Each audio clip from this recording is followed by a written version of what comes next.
Goos liep van de ene naar de andere vitrine.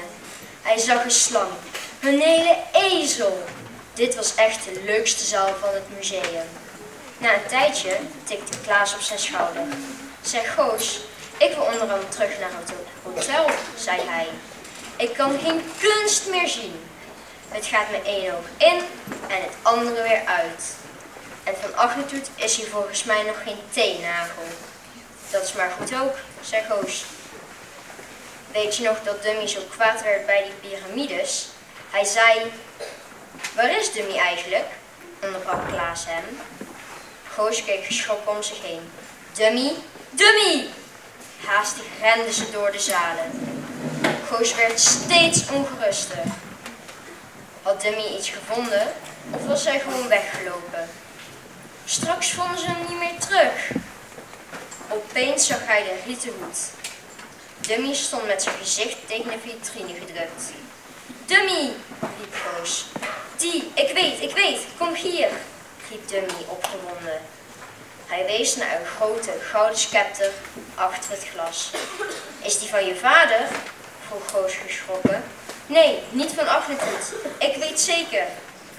Goos haalde opgelucht adem. Maar je kent hem wel. Van wie is hij dan?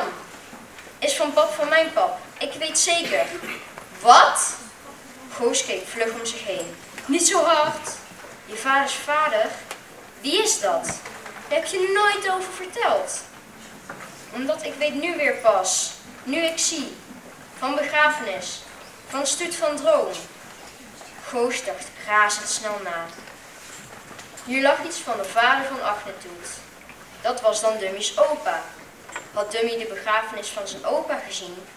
Oh, stom! Ja, natuurlijk dat hij dat niet eerder had bedacht. Die begrafenisstoet, die naar een piramide ging. Als Dummy een begrafenis van de farao had gezien, kon het alleen maar van zijn opa zijn geweest. Pap, die droom. Dummy heeft de begrafenis van zijn opa gezien. Dat kan niet anders. En toen is Agnetoet natuurlijk farao geworden. En daarna is Dummy doodgegaan. En vlak daarna Agnetoet ook. Zo zit het. Dat kan niet anders. Klaas keek Goos verbluft aan. Hij vond het zo te zien ook stom dat hij daar niet over gekomen was.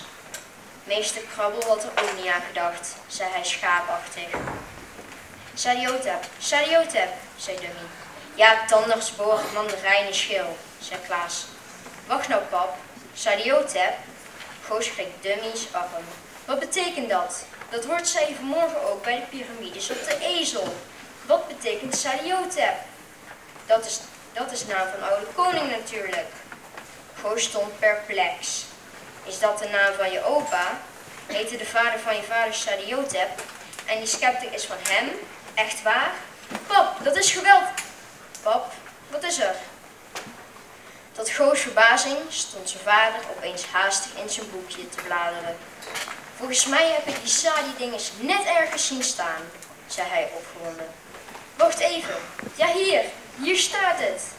In zaal 52 vindt hij mummies van koningen uit het Oude Rijk, Middenrijk en Nieuwe Rijk. En eronder staat, kijk, lees. Ongelovig keek Goos naar de derde naam in het rijtje. Sadiotep, fluisterde hij. Klaas keek Dummy triomfantelijk aan. Plofzak Trollemans, Dummy, je opa ligt hier in het museum. Ineens begon Goos' hart wild te bonken. Dummy's opa hier in het museum, dat was geweldig. Of nee, dat was misschien juist verschrikkelijk. Hij legde zijn hand op Dummy's schouder en keek hem smekend aan. Dummy, alsjeblieft niet boos worden. Je opa is hier. Daar kan niemand iets aan doen. Zullen we er gewoon heen gaan? Tot zijn opluchting knikte Dummy. Natuurlijk, ik wil zien. Waar is zaal? Bij de trappen aan de zijkant. Volgens mij moet je er wel extra voor betalen, zei Klaas. Nou en, riep Goos, kom op.